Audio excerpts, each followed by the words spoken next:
I want to be a storyteller because that's just how I learned about the world. I grew up here in Bowling Green and I haven't been around the world, but I feel like I have because of the stories I've watched on PBS and things like that. So I want to be able to do that one day for another girl growing up in Kentucky and just show her the world. My story is a really sweet story. It's about some elderly volunteers who have sort of bonded over a volunteer project at a hospital in rural Kentucky. They hand make sock monkeys and they give them to children who go into surgery so they have a little distraction before their operation. It's almost more about the volunteers than anything because they'll call each other and make sure they're doing okay. They are in their 70s and 80s and they're living alone and they look out for each other, and in the process are making these gifts for these children who are going into surgery. So it's kind of like a parallel story where they just are doing some amazing things for other people.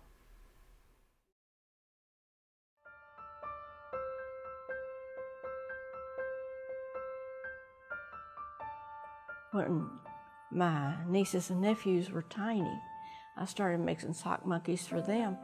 And I was working in surgery, and we had very few, but 3 or 4 small children a month. And we didn't have anything to give them. So I started making sock monkeys.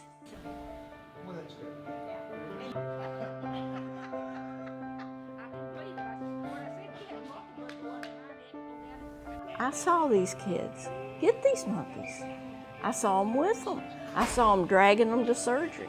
And to see a 2-year-old dragging a monkey by the tail down the hall, walking to surgery, is a thrill that you only get once or twice in a lifetime. They're not crying. They're walking just as big as they can be. They look so cute.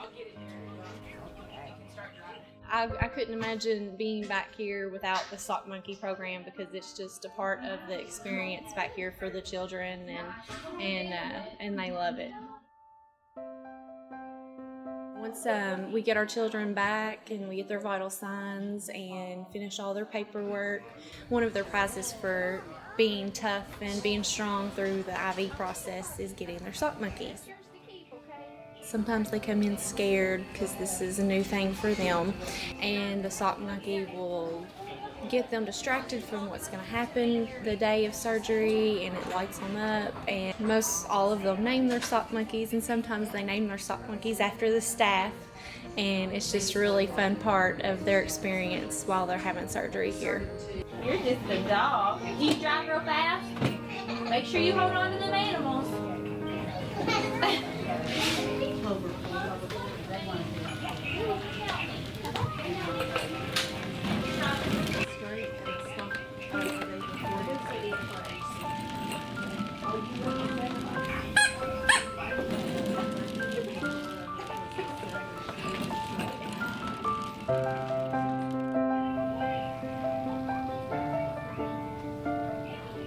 We love our volunteers here, and they are great, and they help us out a whole lot, and it would definitely be different without them here.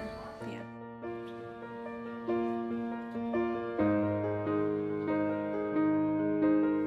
As our clientele grew, we had to have help, so our Monkey Ladies was formed. And we've been doing it as a group ever since. And it's different to what they might pick up anyplace else. I think most hospitals give them something, but how many of them give them handmade toys, I don't know.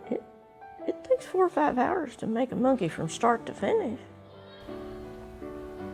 We have every month a Monkey Day where we sew monkeys together, we cut out monkeys, and then the ladies will stuff during that time.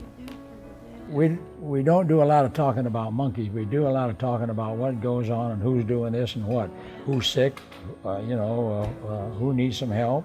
It's almost like a family. I know that there's not anyone in there if I called on them that wouldn't come to me, and we all look out for each other. If one of us doesn't show up at our appointed time, while we're on to that, and we're looking to see why not, because most of us live alone. We're probably most of us from 60 up. My wife and I, she's 89 and I'm 88. And it's this kind of an activity that keeps you going, you know. It keeps your mind going, your body going. My biggest pleasure is feeling like I'm helping somebody. I think we have a real good working unit here, and one that I think anybody in the hospital will tell you they're proud of, and I'm proud to be part of it. That's all I know. Well, thank you. I can go finish the hole in his bottom, can't I? Thank you.